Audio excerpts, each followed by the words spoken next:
Stories are always great. Even as an adult, I still like them. You know, I've seen every Toy Story. Even though I was an adult as the last, couple came out.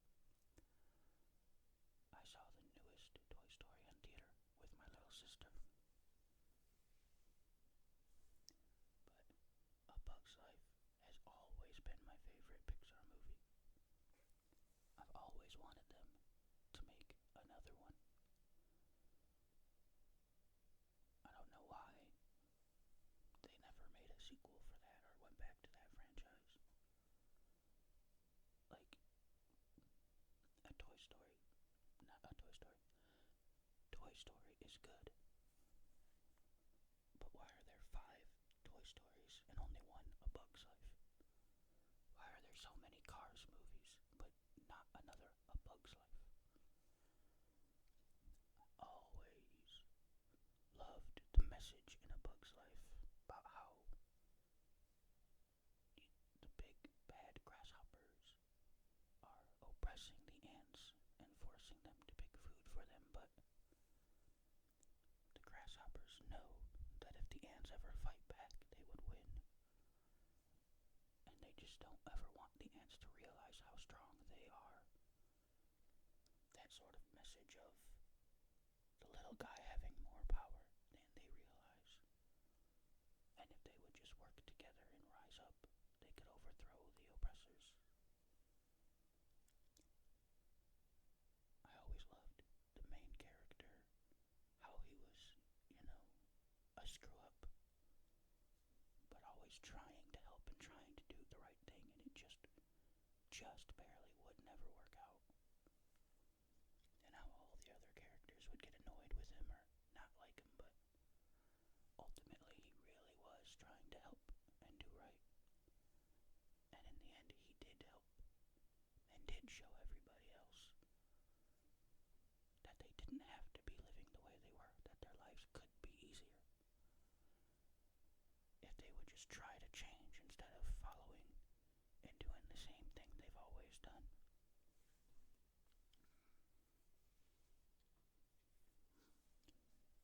I just loved the whole overall scale of the movie about being about bugs. Made everything so small. And then in the scene where it rains, you have big, giant raindrops that are super dangerous. Liked how they were floating away on a dandelion. Like the comedy of it. I liked the little, like the bug city, the nightlife that he went to try to find some warrior bugs to help. I think everything about that movie is amazing. It's funny. It's got a great message. It's a Pixar movie, so it's well animated. But it's one of the earlier ones, which is really why I wanted them to make a new one, because Pixar have come such a long way, and animation in general has, that a newer A Bug's Life would be really incredible looking. Just like if you watch all of the Toy Story movies right now, you can see the huge difference between, the first one and the most recent one in quality and in how it looks and what they're able to do with those movies. Specifically looking at, like, the animals in the movie, the pets and the fur. Because they've come such a long way and learned so much, and the technology has improved, that newer Pixar movies are incredible looking compared to the older ones.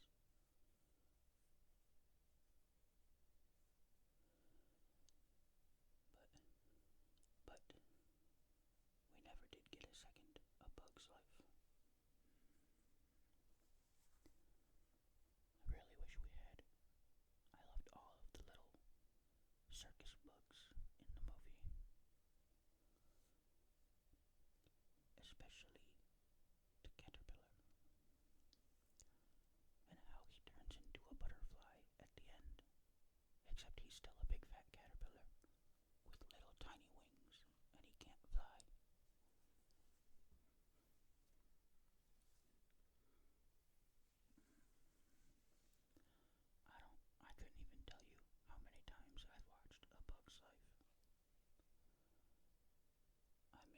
I put it on now, I could probably quote almost the entire movie.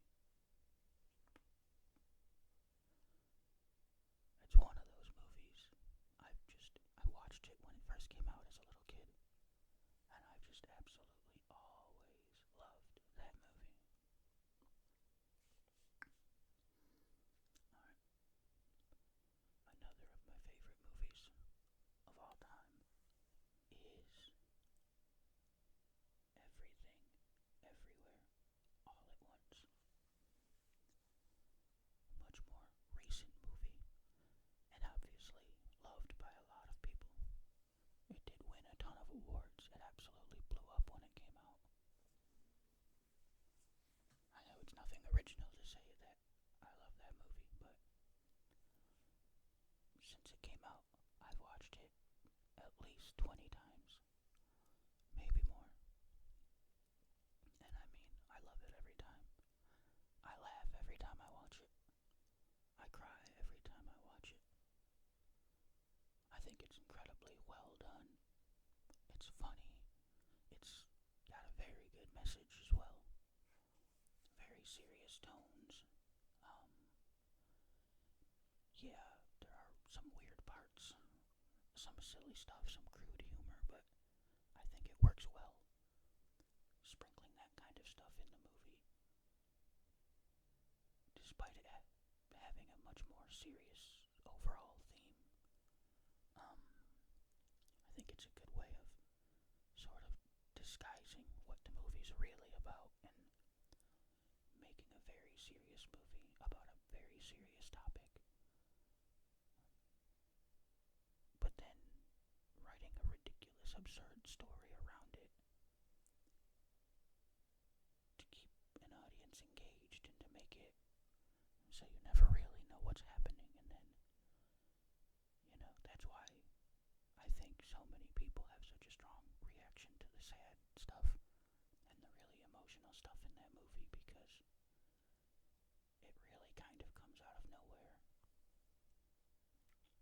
You're just watching something that's absolutely crazy, all sorts of wild stuff going on, hard to fully follow what's happening, and then you're just hit with the very serious theme, and all of the real feelings start coming out. All these characters start breaking down, they start crying, and it's just hard. It's hard for me to watch something like that and not break down myself. But I love the way they did the multiverse in that movie, the way they describe it. I like the way they jump between them. I think it does get a little muddled and confusing during the movie, yes, but I think that when you're talking about a story where people are jumping between different universes and pulling skills they learned in one universe to use into another universe, it's going to be confusing. Like, I think it's okay that that movie is confusing at parts. I don't think there's anything wrong with a movie being a bit confusing. I don't think it takes away from the overall movie that there are parts where you are confused, because I feel by the end of the movie there shouldn't be any confusion left. Yeah, maybe you don't know exactly how everything works, but you don't have to. And I feel like with that movie, you know enough about how it works. They show you and explain enough that it's fine. You don't need every tiny detail about how exactly it all works. They do give the main character a quick rundown, and I think that rundown's enough for the viewers.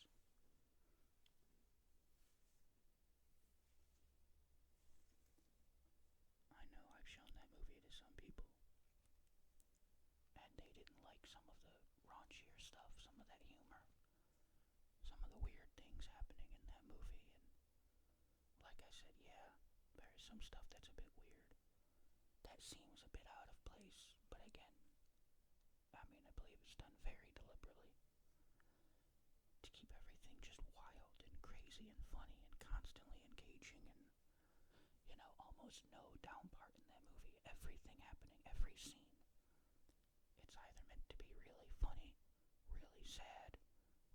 watching really serious, no, just, normal section of the movie, no normal scene, everything had to hit and pop. And so, yeah, maybe there's a scene where there's a fight with sex toys. Maybe there's quite a few scenes with different sex toys or things of that nature going on. And maybe they could have made that whole movie without any of those scenes. All of that could have been something different, sure. But again, the movie was trying to be silly and weird at those parts. That's why they did it that way. I don't think it takes away from the overall movie, although I have seen some people say it does. I think it was fine. I think it was good, like I said, to mix in some weird stuff, some funny stuff throughout the movie, to keep the audience laughing, then crying, then laughing, then crying again, instead of it just being a more serious tone throughout. I think it deserved the awards that it won and the praise that it got, absolutely. I think, I don't remember the name of the actress, but the girl that played Joy, I think she should have gotten more recognition. Like I know Jamie Lee Curtis won for supporting actress, best supporting actress. And while she did great in the movie, I think she was amazing. I feel like Joy getting no individual award. I really wish I knew that actress's name. But I think she did an outstanding job. She had a very, very tough role. And I mean, she did amazing in it. And, like, I would have expected her to get Best Supporting Actress. Although, I don't really know what exactly determines who's a supporting actor or actress and who isn't. I think maybe Joy is more of a main character compared to Jamie Lee Curtis's character. I don't know. But I mean, Joy's not the main character, so I feel like that would be a supporting actress, a supporting role. But yeah, I think she did absolutely outstanding. I think everybody in that movie was outstanding. I know most people talking about the actors in that movie, like talking about,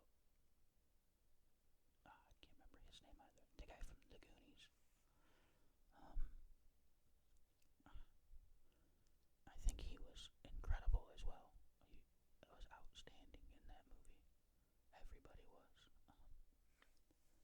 But I did think that, yeah, the woman that played Joy should have gotten more recognition than she did. Not saying there are people that think she didn't do a good job or anything like that. I haven't seen any criticisms of her performance or anything, but I don't know. I just felt like I should talk about it. I think she was incredible in that movie.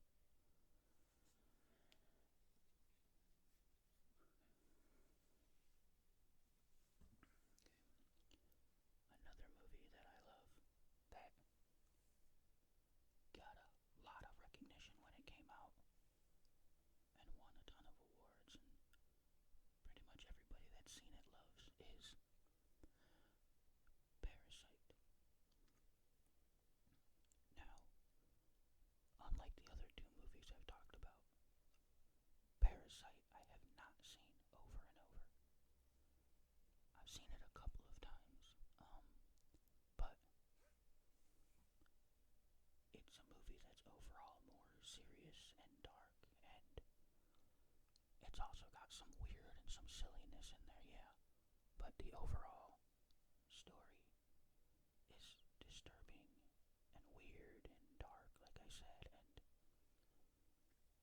while I absolutely love it and would absolutely watch it again, I'm sure I will watch it again, it's not really the type of movie that I would watch over and over and over. But it's absolutely incredible. I don't know about anybody else, but I always watch foreign films or TV shows or whatever with subtitles instead of with English dubs. Parasite, if you don't know,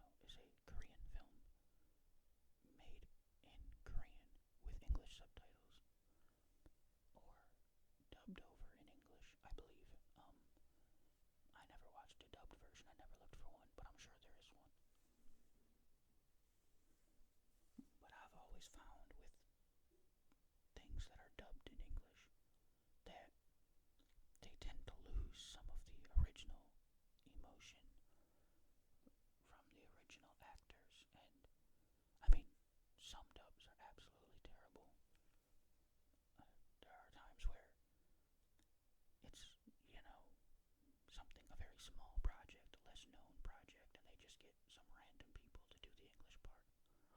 And they really just read their lines into a microphone and aren't trying to act them at all, or are trying to act but go way too over the top, and it just never seems to sound right or hit right. But some more well-known, bigger projects tend to be dubbed much better, but still I feel like it loses some. I just don't like watching the actor, like full-on screaming, but then the English dub isn't full-on screaming and it just doesn't sound right. So I much prefer reading subtitles, and always do, for anything that's not in English. And I honestly wish more movies would do that. Like, if I'm watching a World War II movie that takes place fully in Germany, that's about the Germans, about Nazis, but they're all speaking English the whole time. No, they should be speaking German, and I should be reading subtitles. If there are Russian characters in Russia, they should be speaking Russian, not English. Who are they speaking English for?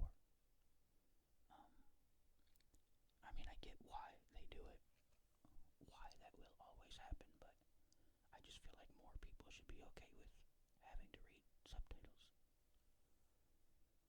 I think there's nothing wrong with having subtitles in a movie. I know my brother doesn't like subtitles because he can't focus on the movie and the subtitles at the same time. So he says he just ends up reading and isn't actually watching what's happening. He's just reading the subtitles. So I get that not everybody can be reading the subtitles and watching the scene at the same time. But I can definitely do both fine, and I don't know, I guess they should just always have both options, maybe. I don't know. But with Parasite, I went into that movie after it had blown up and gotten all that recognition it got. But I didn't really know what it was about. Just that it was a foreign film that was really, really good. Everybody loved it, won all these awards. So I sat down to watch it. It's very long. But again, has some very good themes of classism and I mean, just a lot. I don't want to go into the whole movie, but it's basically about a poor family living in a tiny, underground apartment, just trying to get by, and then they start trying to lie and cheat their way into jobs to get money, and they basically all get hired by the same very wealthy family on the other side of town. The wealthy family doesn't realize that everybody they're hiring is related, as they're all lying about who they are, and their names and their qualifications. So they end up hiring this whole family, who basically is taking advantage of them, and then everything kind of blows up and comes to a head at the same time.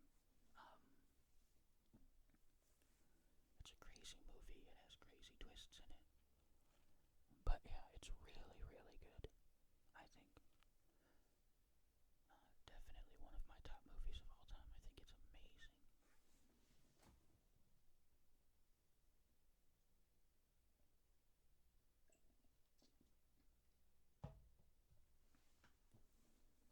If I'm not mistaken, it's directed by the same director who did Snowpiercer, which is the next movie I want to talk about.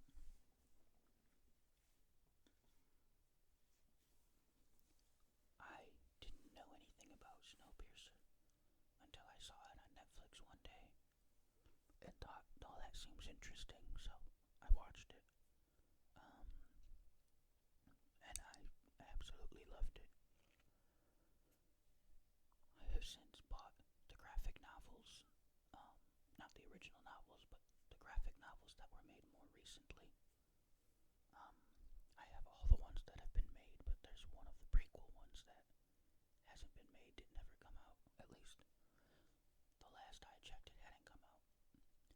still hoping it will.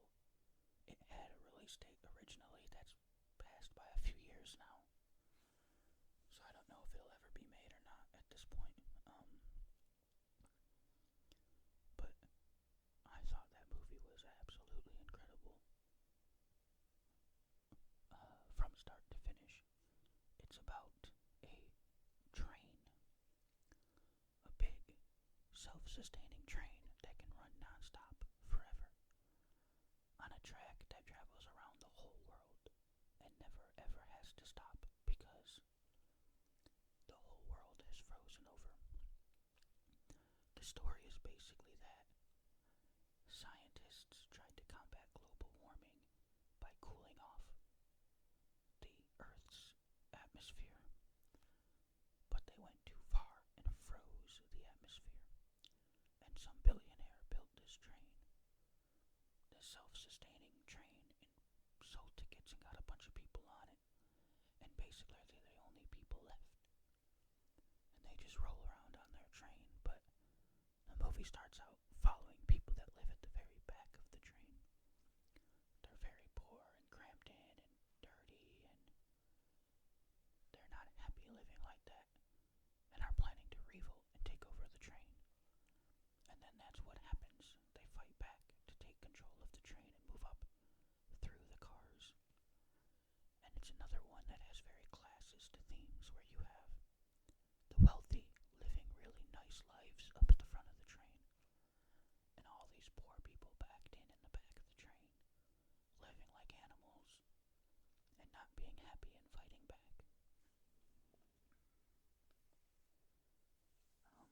But again, it's a movie with good twists in it, a very good overall moral and story to it. This movie is mostly in English. It does have a couple of Korean actors that do speak Korean, but in the movie they have these little translator devices so that the people that speak English can communicate with the people that speak Korean. And it's just all about the characters working together, fighting their way up front. It has a really good cast too. It has Chris Evans, Tilda Swinton,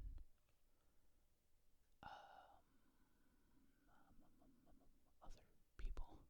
It has I think her name is Octavia Spencer. I believe that's her name. And then the guy that's the head of the train, the billionaire guy.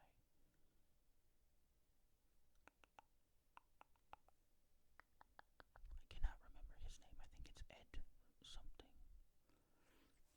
Not Ed Helms. I know who that is. He's in The Truman Show. He's the guy in The Truman Show. Ed something. I believe his name is Ed. I don't know his last name. But it's got him. It's got other people in it, of course. It's got a really good cast. I think that movie's really well done. And considering the whole movie takes place on a train, it's very, very much just everything's in a line, in a straight line. But it's still very well done.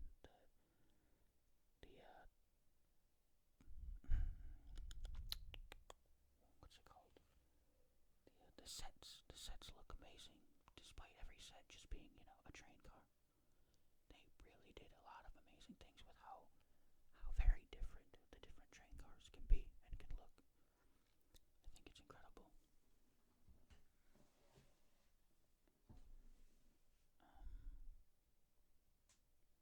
Yeah, that's another movie I've watched over and over. And I know the director also directed Okja, which was another one in Korean that I watched with subtitles that I absolutely loved and have seen over and over as well. But that's not one I was planning on talking about today. It just came up in my head as another one from that same director that I think was also really, really good.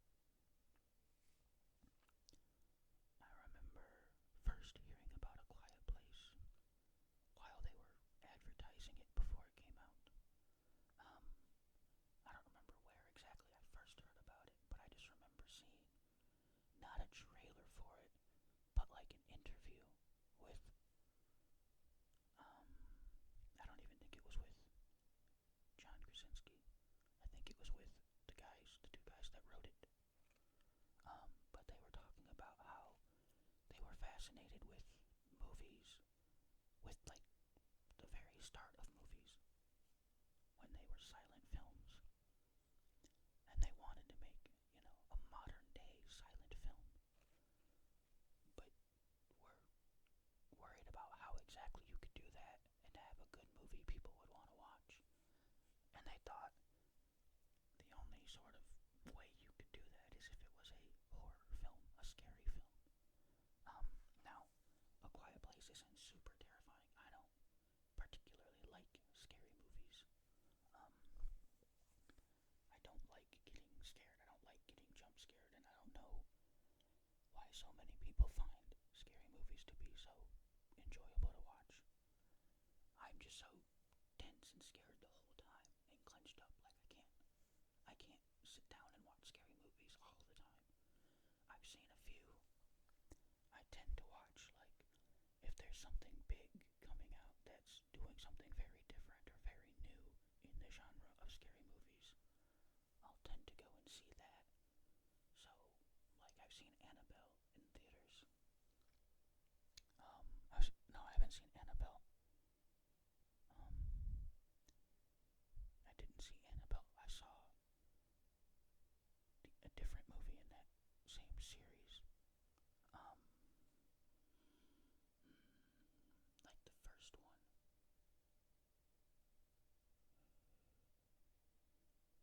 Yeah, the first one in that series, I think it is, where a family moves into a new house, and then they start noticing the weird things. Their dog dies, so they get that couple to come out and look at their house and help them, and they try to perform an exorcism and all that. I can't remember what it's called. It's not called Annabelle, but Annabelle is kind of like a sequel or prequel to that movie because it follows that same couple. And in the movie that I'm talking about, they talk about Annabelle and they show the Annabelle doll. Um, but yeah, I haven't seen that. I can't remember what that movie's called. But I saw that in theaters. And I saw Paranormal Activity in theaters. Just the first Paranormal, though. I don't know why they kept making so many of those movies. I did see the Paranormal Activities 2 at home. I didn't like it as much as the first. But anyway, A Quiet Place. Back to A Quiet Place. I saw that interview where they were talking about, trying to make basically a silent movie. I thought it was a really cool, really clever idea. So I kind of kept my eye on it. Saw other interviews about it. Saw the trailer for it. Thought it was really cool. So I couldn't wait to watch it when it came out. And I absolutely love that movie. Like I said, it's not too scary. There are some scarier parts, but like I said, I don't like being jump scared. And there aren't really that many big, like, jump scares in that movie. There are a few. There are some scary moments. There are some very tense moments. But there aren't a lot of just like suddenly something jumps out and scares you moments. But, the scary stuff aside, I just think the whole atmosphere of the movie is amazing. The way there are monsters that are blind but hunt by sound, so everybody has to be quiet, which is why it's called A Quiet Place.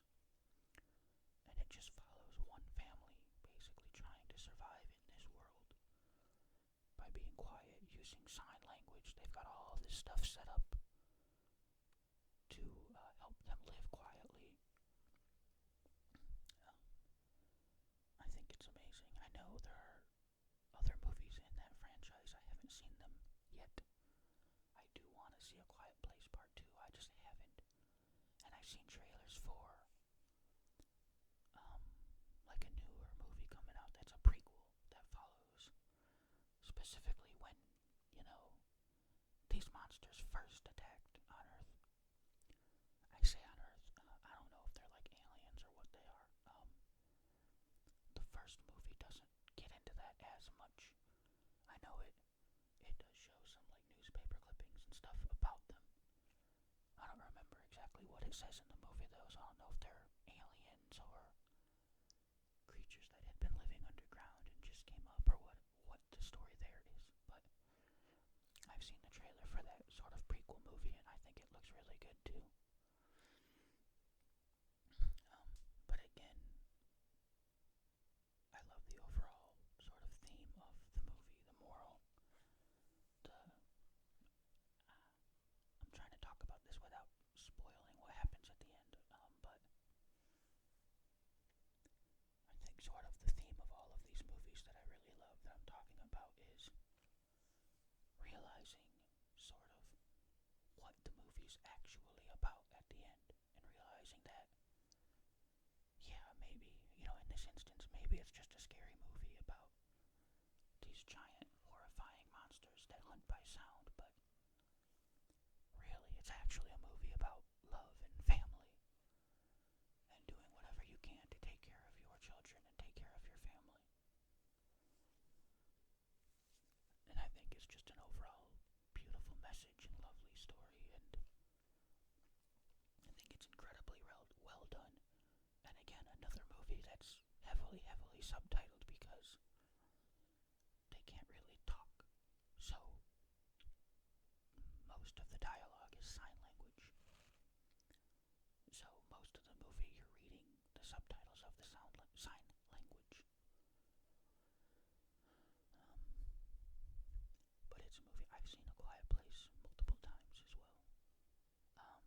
I don't really know why I haven't seen part 2 at this point. I don't know. I know I'll watch it at some point. I think what it is that I love the first one so much that I didn't want to watch a sequel and have it be bad and have it take away from the first one, I hate when they make a movie that's just good, it's perfect, it has a good ending, but it does really well, so somebody's like, hey, let's capitalize, let's make another one, make more money, and they make more, they make a second, maybe a third, but they're so bad that it kind of takes away from the first, that maybe they should have just left it. I think like a franchise like The Matrix shows this. Now, I've never seen any of the Matrix films, but I've heard that the first one's amazing, and then maybe, maybe the second one's okay, but the third one's not good, or maybe the second one sucked, but the third was okay, or something like that. Then there was even another one more recently. I think maybe The Matrix is one of those things that could have just stopped after one and would have been much better off. Again, I haven't seen any of them, so maybe I'm way off here, but I just remember hearing about the first one being amazing, and at least one of the other two of the original trilogy not being very good. And then I know there were many people that didn't like the newest one. And I think with A Quiet Place Part 2, I'm worried about that sort of thing happening, that I'll watch the second one and I'll hate it, and then that'll kind of take away from how much I love the first one. But I don't know. I do know I've seen the trailer for the second one, and I've seen how it involves them finding other people, and then it seems like it goes down the route a lot of like zombies media, zombie movies and zombie TV shows do, where instead of having all of the survivors come together to fight against the zombies, the monsters, the aliens, the whatever, you have different groups of humans fighting each other, which I don't like how often that ends up happening in movies. I think if humanity is at the brink like that, why not just have all of the people in your made-up story that you created work together? Why make the humans fight each other? Now, I know I was just talking about Snowpiercer, and Snowpiercer is all about the last few humans on Earth fighting against each other, but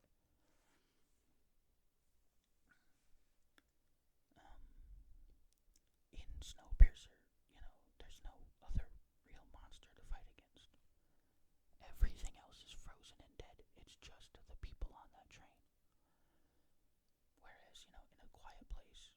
it's just little groups of people here and there trying to survive from these horrible monsters. So then when a group of people finds another group of people, why not work together to live together? Why fight each other while also having to survive these horrible monsters? I just don't think it makes much sense. But I haven't seen the second one, so I don't know if that's exactly what happens. I just remember in the trailer, there's a scene where there seems to be like a standoff where they meet other people. And it seems to me like that's what's happening, that they want to group up with the other people, and the other people seem like they don't want them there. But I don't know. I know I'll watch that movie eventually, and hopefully I'll like it. I do think, though, that the prequel movie that I've seen the trailer for does look really good.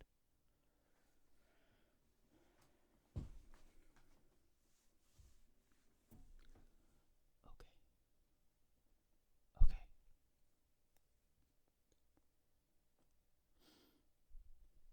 Another movie that I really, really, really love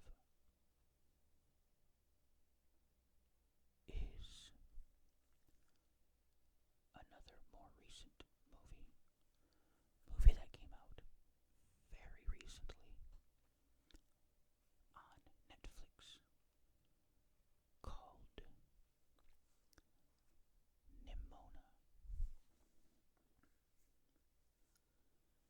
Nimona is so good. It's another animated movie, another cartoon.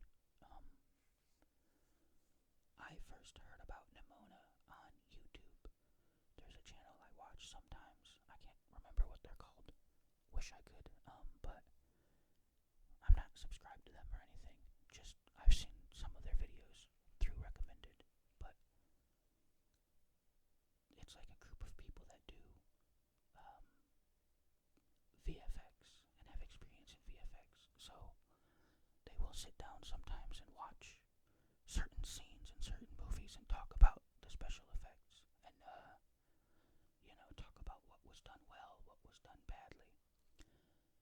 And they did one video where they were talking about Nimona, and they had somebody who worked on the movie with them, and so they showed a couple of scenes, just kind of like I said, breaking down the special effects, and I thought it looked incredible.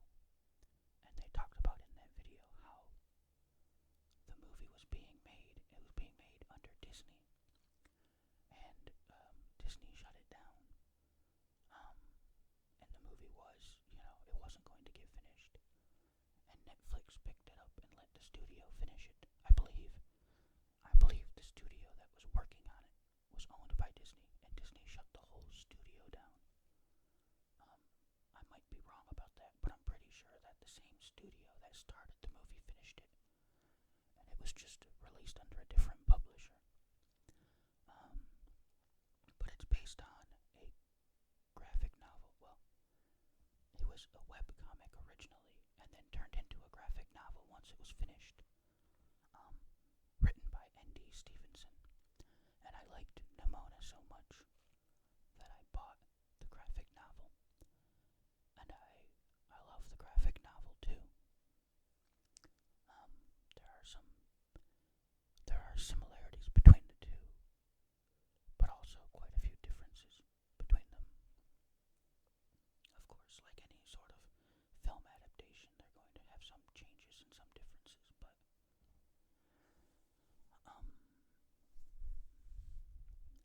I absolutely love everything about the movie Nimona. Another movie that I've seen, at least 20 times now since it came out, which is saying something because that movie came out very recently. And, I cry every time I watch that movie too. It's another movie where you're kind of watching along. It's funny, it's wild, there's action. It's about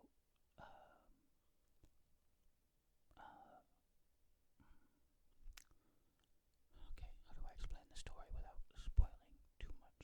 Okay. It's about a knight who, a man who wants to become a knight,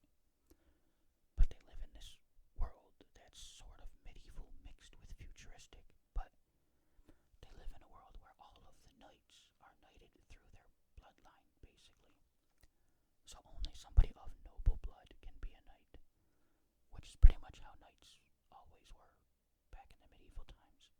But this one guy who's not of noble blood wants to become a knight. So he works through and he does become a knight. The queen does let him be a knight and he gets knighted. But then, right after he gets knighted, something bad happens and he is seen as a criminal on the run, even though he's actually innocent and didn't do what they think he did. And then Nimona is a little girl who shows up where he's hiding out of nowhere. And she wants to be his evil sidekick. She thinks he's like an evil mastermind, and evil villain, and she wants to be his sidekick.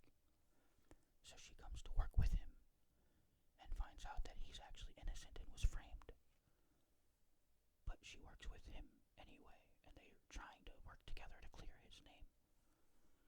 And so there's a lot of action and fighting and them trying to find out what really happened while having to run away from all the knights and the guards that are chasing them down. And then, again, there are some twists at the end, and it ends up getting to some very serious, very dark tones. It's the sort of thing that I understand why Disney dropped it. It's, Disney does tend to cover some heavy themes here and there in their movies, but Nimona specifically deals with some very heavy and dark stuff.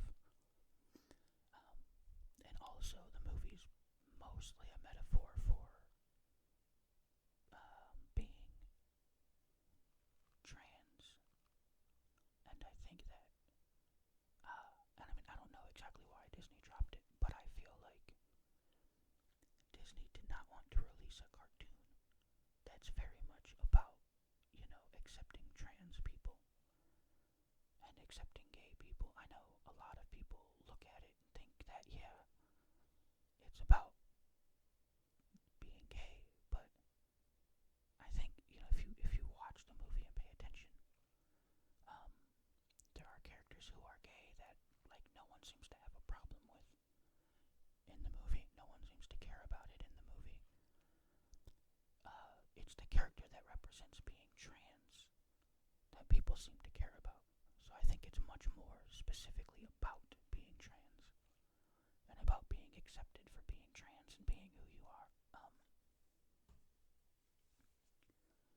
And I just, like I said, I feel like maybe Disney just didn't want to have their name associated with that sort of movie.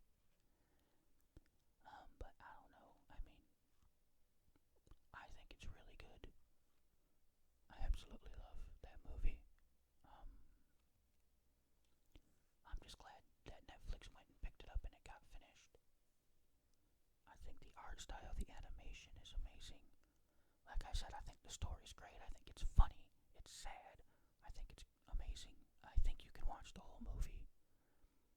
And, yeah, if once you know what it's about, you pick up on, all the little things throughout it. But you can fully watch and enjoy that movie without even knowing what it's about and still enjoy it.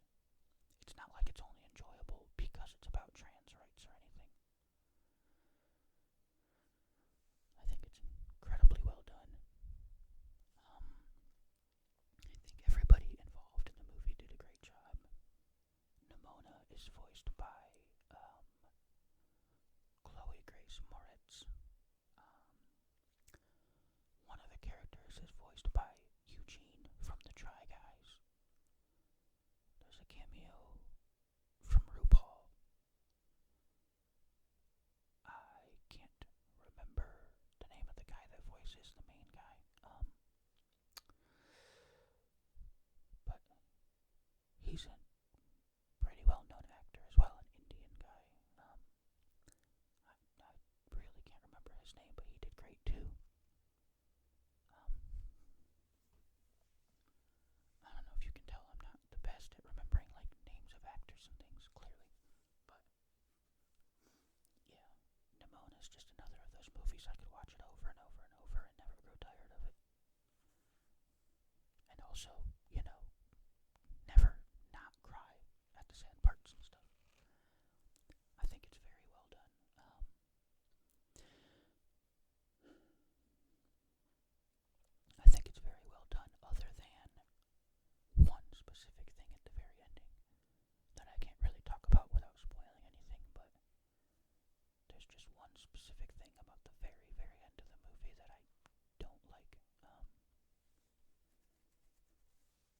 just wish, they hadn't done at the very end.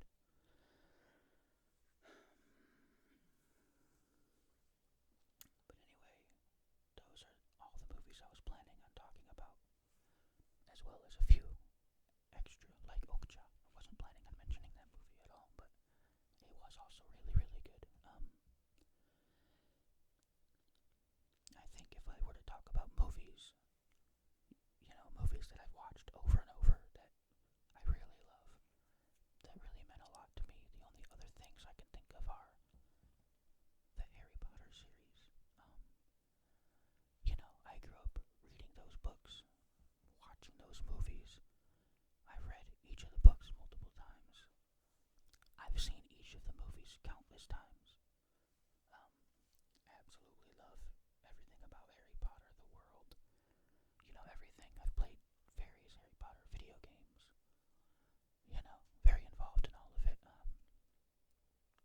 I think it's just such a great world, a great escape. I think it's very well written. I love how, the story advances over time, how the story and the character kind of grow up as the series progresses. So, like I did it perfectly. I started reading them as a very young boy. And then by the time the last one came out, I was, 16, 17. So I was kind of always very similar in age to the main character. And was able to read along with them as the story progressed. As I was getting older, I think it was very well written. I think the movies are incredible. I think they're all amazing. I know there are plans to redo them as a series on HBO. And I think I've also heard there are plans to redo the movies. I don't know if that's true. I hope both are. I'd love for them to redo the movies. And I believe with the HBO show that there's going to be one season of the show per book. I hope that turns out really well. I know nowadays J.K. Rowling gets a lot of hate, and I think that's deserved. I think she's got some issues. She's out there on Twitter saying all kind of horrible, hurtful things, and I don't agree with any of that, but I can't go back in time and not like Harry Potter. It's something I've loved my whole life. I have, like I said, I own all the books and movies. I own my own wand from Harry Potter. I own a whole bunch of different Harry Potter merchandise. I have a huge poster of Dumbledore's Patronus on my wall, right in front of me right now. Fun fact, Dumbledore's Patronus is a phoenix. But, I know, Hogwarts Legacy, the video game, came out pretty recently, and there was a lot of people saying not to buy it, not to play it, because of JK and her beliefs and stuff, and I don't know, I bought it and played it. I think that's a bit silly. I don't support Rowling and the things that she believes in, but I'm not gonna, not buy a game I want to play just because the person that created the world that the game takes place in turned out to not be the best person in the world, And as far as not giving her money, because yeah, she does still make money off of everything based on Harry Potter. Sure, you can boycott and not give her money, but she's kind of already got money. It's not going to make a difference whether I buy this game or not. She's already a multi-millionaire. Probably a billionaire, honestly. I think she might be a billionaire. You're not going to do enough to affect her at this point. I don't share her beliefs just because I like Harry Potter.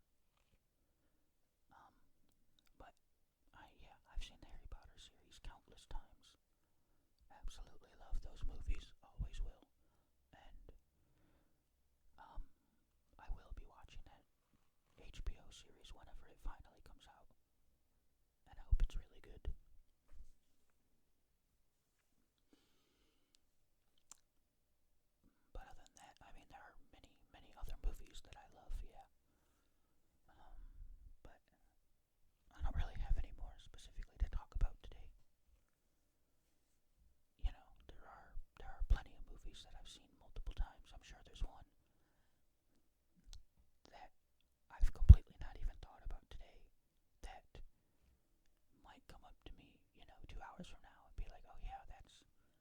that's actually my favorite movie of all time, but somehow I didn't even think about it, you know?